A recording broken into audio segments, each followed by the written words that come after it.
aga sa saad mulle öelda, mis tuba see on? See on garaaž. aga kus nagu auto on?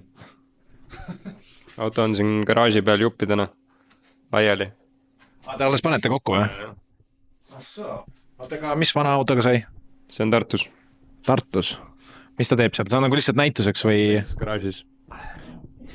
Teises garaažis Tartus, okei. Aga kas sellega nagu saab Eestis ka sõita või? No ta sõidab, aga meil teede peal me ei saa sõita, sest meil ei ole numbrimärke praegu, aga eks me kuskil kinnistel aladel ikka sõidame ja testime ja... Ära mine, tule siia poole. Mis kostüüm see on ja miks sul on nii palju kaitsevahendeid? Ma käisin just värvimas, nii et seal palju selliseid aure, mida ei taha sisse hingata ega oma naha peale lasta, nii et selle jaoks mul need isikukaitsevahendid ongi. Solariid siis hoolib tervisest? Igal juhul, ses suhtes, et kui sa tööd teed, siis pead ikkagi oma tervist ka kaitsma. Mida sa värvisid siis? Praegu värvisin automudeleid, samasuguseid nagu siin kapi otsas seisavad mõned.